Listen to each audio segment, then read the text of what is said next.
ये विमला देवी जी। रंगनाथन जी बधाई हो। कॉर्पोरेशन के ऑर्डर पेपर्स पास हो गए हैं। आज रात ही आपके होटल के सामने की सारी झोपड़पट्टियां साफ कर दी जाएंगी। नीवो डार्लिंग विमला देवी, नीवो स्नानम अंट अंट कच्च स्नानम मीको इस्तव वस्तव स्विमिंग पूल चित्र स्नानम తెలుస్తుంది। क्या? तुम नहीं समझेगा जी, तेलुगु देशम जी। हम बोला झोपड़पट्टी की जगह पे हम जो स्विमिंग पूल खोलेगा ना जी, उसका उद्घाटन आप ही से कराएगा। एक स्विमिंग कॉस्ट्यूम का इंतजाम कर लेना जी। क्या आप भी कैसी कैसी बातें। ऐ जी जरा धीरे धीरे हंसना जी, नहीं तो तुम्हारा पत्रकार हस्बैंड कल अखबार में कुछ उल्टा पुल्टा लिख देगा जी। नहीं जी, वो तो कब के सो गए हैं। फिक्र की कोई बात नहीं है रंगनाथन जी। विमला देवी, तुम इतना होशियार औरत, तुम्हारा हस्बैंड एक नंबर का मूर्ख, उसको समझाना जी। हम उसके वास्ते अखबार का फैक्ट्री खुलवा ना सकता जी। ये 2 पैसे का नौकरी उसको शोभा नहीं देता। तुम उसको समझाना जी। मैं एक बार फिर कोशिश करके देखती हूँ।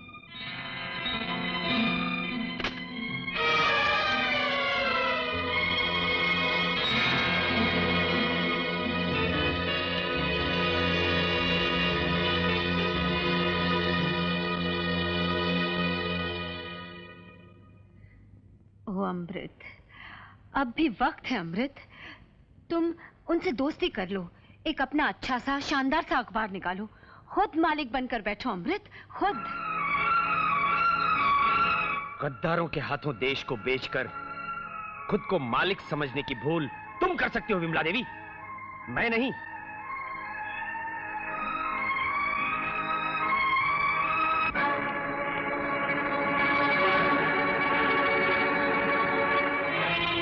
डीडी बंद है?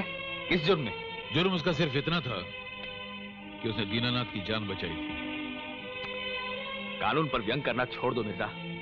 कानून के रक्षक में दोष संभव है, कानून में नहीं। तुम्हें तो इसका अनुभव है बहुत। और इस तजुर्बे में तुम्हारे जाननशीन किशन ने और इजाफा कर दिया, जो डीडी को दीनानाथ के कत्ल के इल्जाम में अंदर करा दिया। गलत कह रहे हैं आप। मैंने कभी कोई डीडी के खिलाफ बयान नहीं दिया। उस बयान पे तुम्हारे दस्तखत हैं साहबजादे। मेरे दस्तखत? जी। बयान? साइन मार, साइन मार। ओ, ये जरूर बालू का काम है। आखिर बात क्या है, बताते क्यों नहीं? कल बालू मुझसे ब्लैंक पेपर पर जबरदस्ती साइन ले गया। ये जरूर उसी की कारस्तानी है। साले ने झूठा बयान लिखकर दे दिया होगा। ये बात तुमने मुझे बताया क्यों नहीं? ये सूचना तो तुम्हें तुरंत पुलिस को देनी चाहिए थी। अब जाओ उस इंस्पेक्टर के पास, उसे बताओ कि डीडी निर्दोष है। जाओ। तुम निश्चिंत रहो मिर्जा। कानून का सिद्धांत है कि चाहे 100 दोषी छूट जाएं, मगर एक निर्दोष को सजा नहीं मिलनी चाहिए। अगर डीडी निर्दोष है तो उसे कुछ नहीं होगा, कुछ नहीं होगा उसे। तुम जाओ। ठीक है।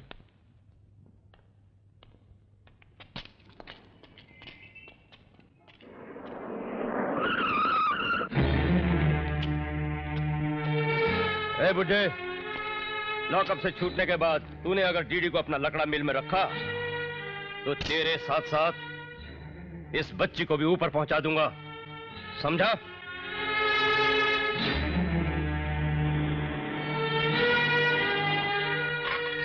साहब ने बुलाया।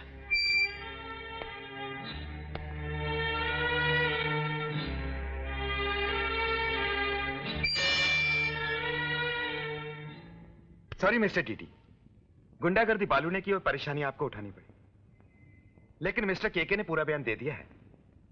अब देखिए, बालू मेरे हाथ से बच नहीं सकता।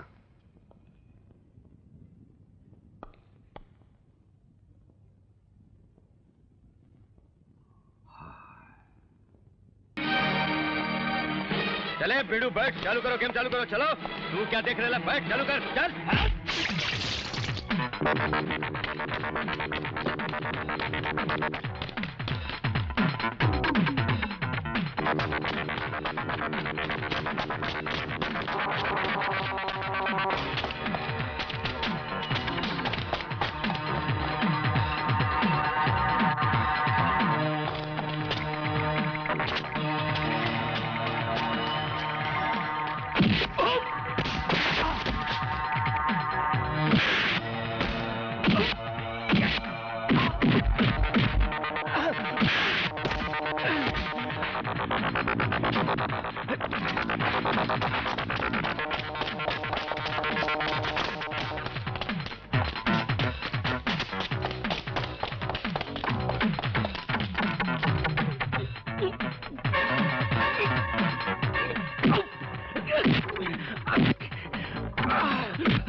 क्या है बे?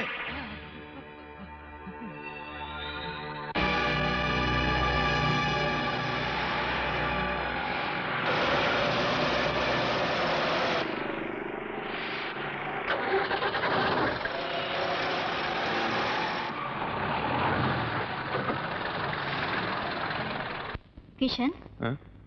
तुम भी जल्दी तैयार हो जाओ, गाड़ी पकड़नी है। नहीं भाभी, मैं नहीं जाऊंगा। क्या? हाँ, मैं अब ये बस्ती, ये शहर छोड़कर नहीं जाऊंगा। क्यों? क्यों नहीं जाओगे तुम? और क्यों जाऊं मैं?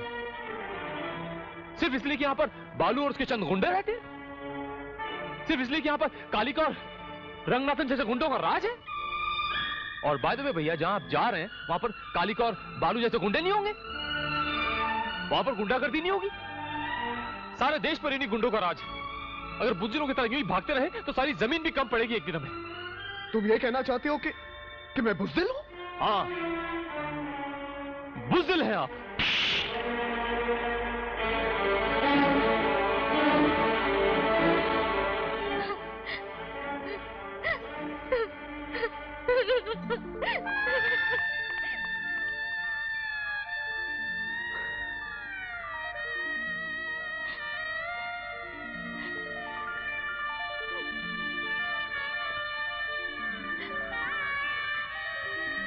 ठीक है भाभी, अगर तुम मुझे कायरों की तरह मुंह छुपाते देखना चाहती हो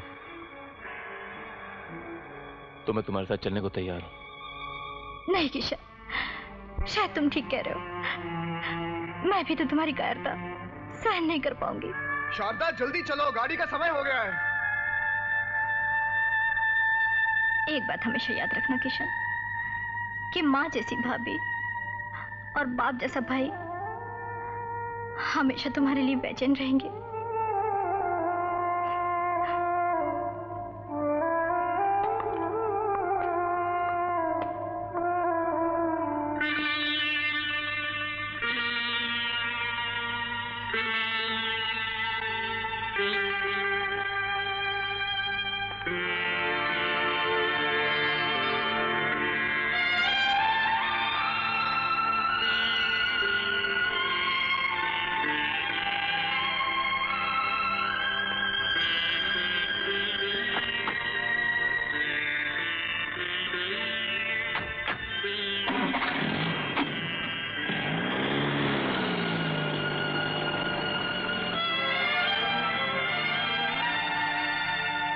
क्यों? क्या हुआ? क्या हुआ? क्या नहीं हुआ? मेरी बेटी शहनाज मुझसे छीन ली गई तुम्हारी वजह से। मेरी ठहरी हुई खामोश जिंदगी में भौचाल आ गया, जलजला आ गया तुम्हारी वजह से। और तुम पूछते हो कि क्या हुआ? मेरी खुशियों की किताब के वरक वरक जो हैं वो पारा पारा होके बिखर गए। ये थोड़े से अल्फाज बाकी हैं, इनको मैं नहीं मिटने दूंगा भाई। इतना इस कलेजे में दम नहीं है। खुदा ने एक बेटी के बदले दूसरी बेटी दी है, बस इसी पे कनात करता हूं और मुझे कुछ नहीं चाहिए।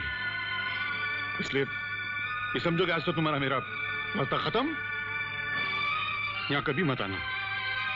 बहुत मेहरबानी होगी अगर तुम यहां नहीं आओगे तो। जाओ यहां से।